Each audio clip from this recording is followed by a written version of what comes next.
nation to take a clearly leading role in space achievement, which in many ways may hold the key to our future on Earth. Now it is time to take longer strides.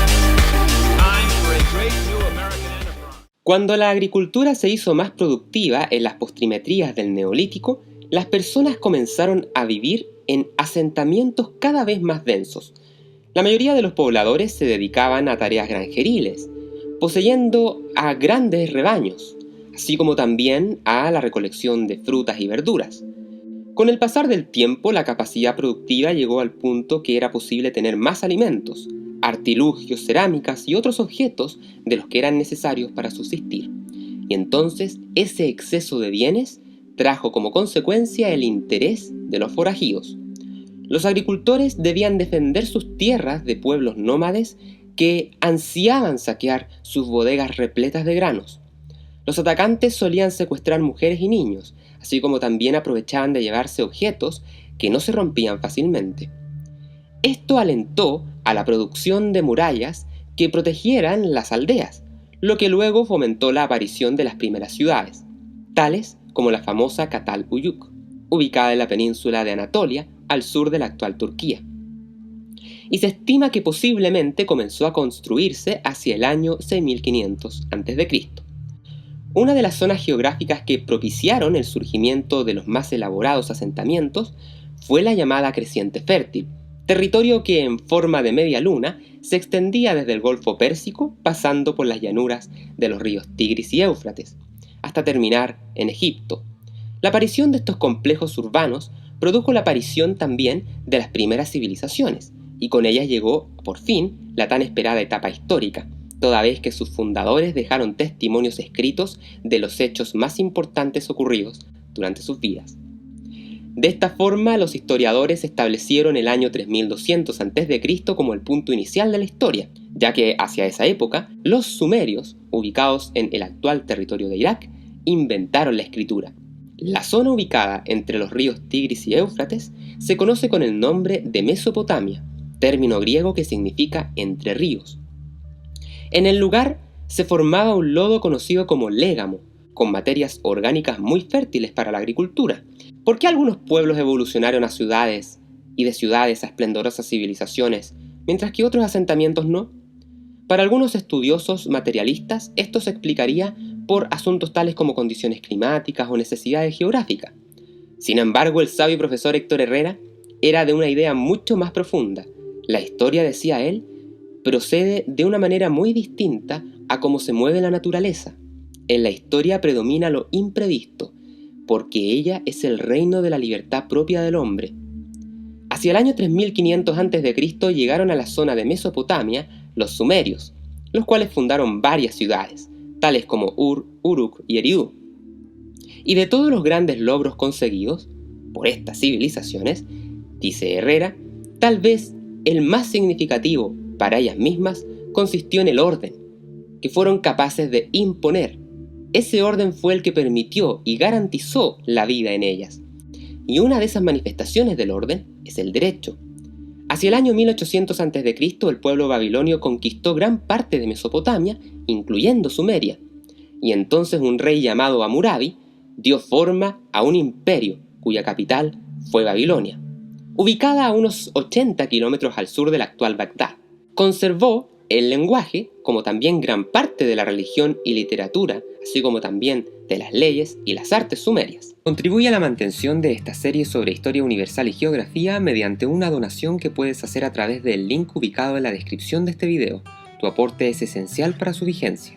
También puedes inscribirte en nuestros cursos virtuales on demand sin ningún prerequisito y desde cualquier parte del mundo, en donde enseñamos acerca de las más diversas temáticas científicas y humanistas, todos elaborados con bibliografía de primer nivel.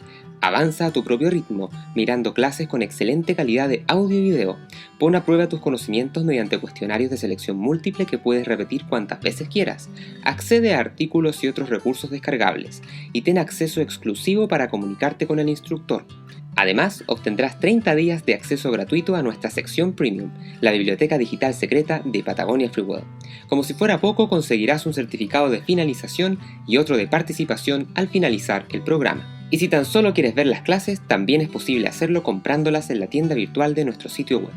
Por último, te invitamos a revisar nuestros libros de ficción y no ficción editados bajo el sello original de publicaciones del proyecto PFW Publishing. Como dice el jurista Javier Infante, se suele citar como punto de partida de la historia del derecho de Babilonia al Código de Hammurabi, escrito cerca del año 1750 a.C., por el rey antes mencionado. No obstante existir algunos textos legales de mayor antigüedad, tales como las leyes de Ur-Nammu, que datan del 2100 a.C., o las leyes de Uruk-Agin, de 2380 a.C. Pero el motivo de esta reiteración, dice el profesor, tiene relación con que el Código de Hammurabi es el texto más antiguo que nos ha llegado prácticamente de manera íntegra, y no fragmentada. Fue descubierto a principios del siglo XX, no hace mucho. Y como se puede leer en su introducción, su objetivo era disciplinar a los libertinos y a los malos e impedir que el fuerte oprima al débil. Por eso es que dentro de su contenido, uno de los que más se destaca es el derecho penal. El abogado penalista chileno Alex Van Bissel menciona que lo específico de la sanción penal radica en que ella expresa un reproche ético-social de mayor intensidad, pues a quien se sanciona penalmente se le reprocha el haber fracasado como ciudadano.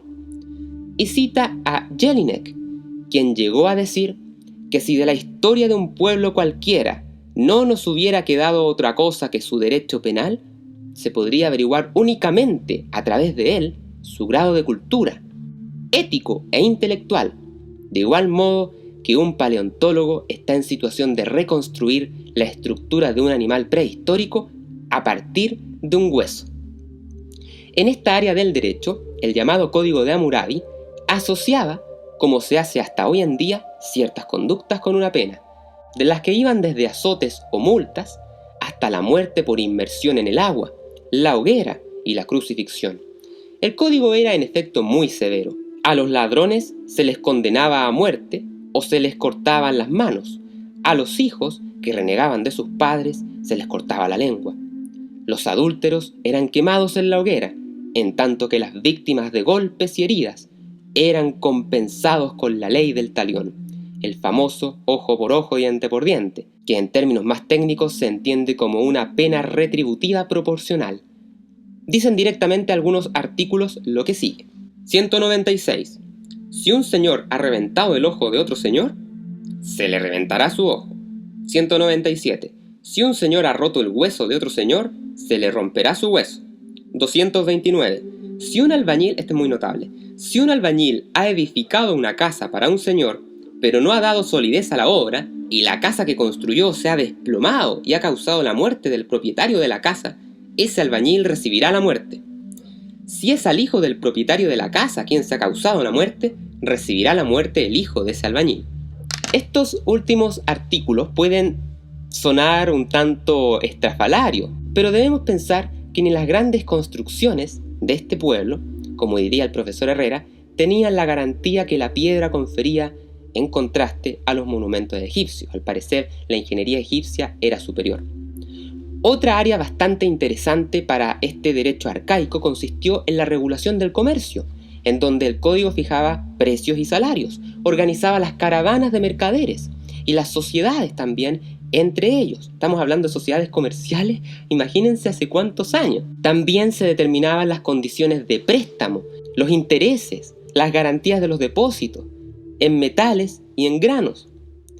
El bien jurídico relativo a la economía mayormente protegido en esta sociedad era la propiedad privada, regulándose especialmente todo lo tocante a la actividad económica vinculada a la tierra. Y en lo referente al comercio era usual ya en esa época el intercambio con zonas tan distantes como Siria y el cercano Oriente, con quienes comerciaban piedra, ladrillos, cobre, vidrio, grano, pescado, canastos, telas, aceites, entre otros bienes.